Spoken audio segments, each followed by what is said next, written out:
Assalamualaikum warahmatullahi wabarakatuh. Selamat pagi anak-anak, semoga selalu dalam keadaan sehat, tiada kurang suatu apapun.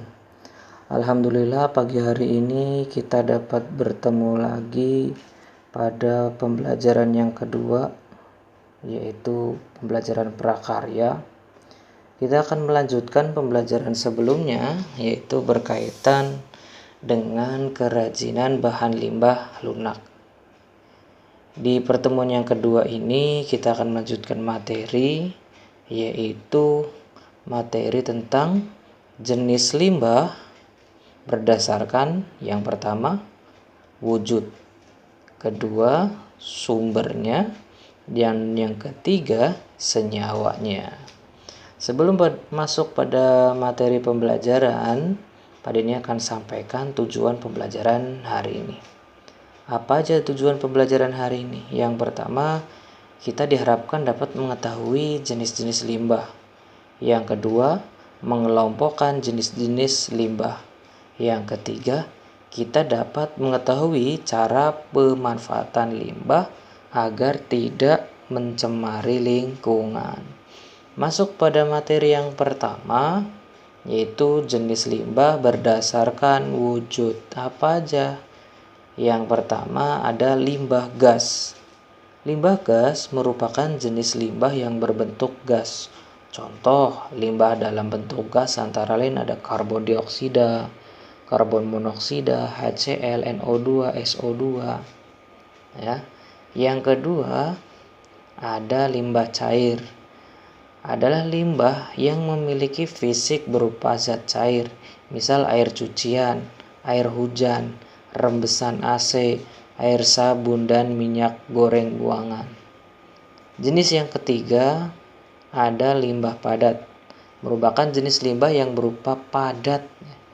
Contohnya kotak kemasan, bungkus jajanan, plastik, botol, serta kardus dan kertas. Contoh limbah berdasarkan wujud ada sebagai berikut. Anak-anak bisa lihat gambar pertama itu ada sungai yang tercemar ya. Ini tentu kita sering jumpai di sekitaran tempat tinggal kita ya. Sepanjang daerah di sini tentu anak-anak lihat sekali sungai yang tercemar. Coba bayangkan kalau sungai-sungai di sekitar kita itu bersih ya. Bisa kita manfaatkan untuk kehidupan kita sehari-hari. Gambar yang kedua ada polusi. Ini polusi sangat tinggi sekali apalagi di daerah perkotaan seperti di Bekasi ini. Ya, dengan kendaraan yang sangat banyak, tentu kualitas udaranya pun kurang begitu baik. Makanya dengan adanya polusi ini udara terasa semakin panas ya. Yang ketiga ini adalah limbah yang kita hasilkan anak-anak. Limbah yang sehari-hari kita hasilkan. Ya, baik kita pas makan, kita beli makanan yang berplastik, ini kita berkontribusi memberikan limbah itu. Makanya kita harus hati-hati ya, minimal kita tidak membuang sampah sembarangan. Masuk materi yang kedua, ada jenis limbah berdasarkan sumbernya. Yang pertama ada limbah pertanian. Tentu limbah ini dihasilkan dari kegiatan pertanian. Yang kedua ada limbah industri. Limbah yang dihasilkan dari pembuangan industri. Yang ketiga ada limbah pertambangan, limbah yang asalnya dari kegiatan pertambangan. Yang keempat, limbah domestik. Limbah ini yang berasal dari rumah tangga, pasar, restoran, dan pemukiman-pemukiman penduduk. Contohnya, yang pertama ini adalah contoh limbah dari pertanian, jerami ya. Jerami mungkin kalau sekarang sudah banyak dimanfaatkan untuk pembuatan kerajinan ya. Dan juga pembuatan pupuk organik juga salah satunya bisa menggunakan bahan dari jerami. Mungkin di tempat tinggal kalian jarang dijumpai, apalagi yang di daerah perkotaan ya, karena jerami ini biasanya di daerah pedesaan yang masih banyak sawah. Yang kedua ada limbah industri. Ini limbah industri bentuknya gas nih, luar biasa ini. Ini efeknya sangat luar biasa terhadap lapisan ozon kita.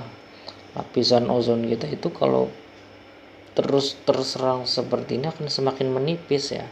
Akibatnya apa? Sinar matahari akan langsung jatuh ke bumi, tidak tersaring atau terhalang dari lapisan ozon itu. Makanya akan semakin panas. Untuk menanggulangi pencemaran atau polusi udara seperti ini, salah satunya kita harus menjaga lingkungan kita, yaitu menanam tanaman sebanyak mungkin untuk menjaga kualitas udara di sekitar kita. Yang ketiga ada limbah pertambangan. Ini limbah pertambangan tentu kita di daerah kita jarang melihat ya, tapi limbah pertambangan ini efeknya sangat luar biasa sekali. Makanya pertambangan kalau tidak dikelola dengan baik itu akan merusak lingkungan yang dampaknya luar biasa. Pemulihannya pun butuh waktu yang sangat lama. Makanya kalau misalkan nanti kalau udah besar kerja di dalam dunia pertambangan, perhatikan dengan baik ya tentang lingkungan itu agar tidak rusak. Limbah yang keempat, ini adalah limbah yang kita hasilkan. Maka dari itu minimal kita tidak membuang sampah sembarangan ya. Buanglah sampah pada tempatnya. Biasanya tempat sampah sekarang juga udah dibeda-bedakan. Ada yang khusus untuk limbah yang bisa diuraikan, ada yang tidak itu. Makanya kita bersama-sama menjaga agar lingkungan kita selalu bersih. Masuk materi yang ketiga, jenis limbah berdasarkan senyawa. Nah, ini ada limbah organik ya. Kita udah pelajari pada pertemuan sebelumnya. Limbah organik itu seperti apa? Limbah yang bisa diuraikan atau mudah membusuk. Limbah organik mengandung unsur karbon. Limbah organik dapat ditemui dalam kehidupan sehari-hari ya. Ada kulit buah, sayur, kotoran manusia, kotoran hewan. Ini mungkin limbah yang masih bisa diuraikan oleh tanah ya. Walaupun begitu kita juga harus pengelolaannya harus hati-hati agar bisa ditanggulangi dengan sebaik mungkin. Yang selanjutnya ada limbah anorganik. Limbah anorganik itu sangat sulit atau bahkan tidak bisa diuraikan atau tidak bisa membusuk. Limbah anorganik tidak mengandung unsur karbon. Contoh limbah anorganik adalah plastik, beling, dan baja. Makanya anak-anak untuk limbah-limbah yang sulit diuraikan, kita harus hati-hati ya dalam penggunaannya. Jika memang tidak terlalu butuh, alangkah baiknya kita bisa gunakan yang bisa digunakan lebih dari satu kali. Jadi kita bisa berkontribusi untuk tidak menambah sampah yang berada di lingkungan sekitar kita. Karena sampah-sampah plastik itu sangat luar biasa sekali itu. Jumlahnya yang sangat banyak, diuraikannya pun sangat susah. Butuh bertahun-tahun bahkan puluhan tahun agar sebuah plastik itu bisa terurai di dalam tanah. Makanya hati-hati jangan buang sampah sembarangan. Ya, dengan tidak membuang sampah sembarangan, kita sudah berkontribusi untuk menjaga lingkungan kita agar tetap bersih. Itu saja pertemuan hari ini ya. Pada ini harapkan apa yang kita pelajari mudah-mudahan bermanfaat. Minimal kita bisa tahu bagaimana cara kita mengelola sampah yang kita hasilkan agar tidak mencemari lingkungan yang ada di sekitar kita. Dengan menjaga lingkungan, kita juga berkontribusi untuk menjaga bumi kita agar tetap bersih dan nyaman untuk dihuni kita, teman-teman kita, saudara-saudara kita, adik-adik kita yang masih kecil, agar bisa merasakan bumi yang nyaman untuk ditinggali. Cukup sekian pertemuan hari ini. Pada ucapkan terima kasih dan wassalamualaikum warahmatullahi wabarakatuh.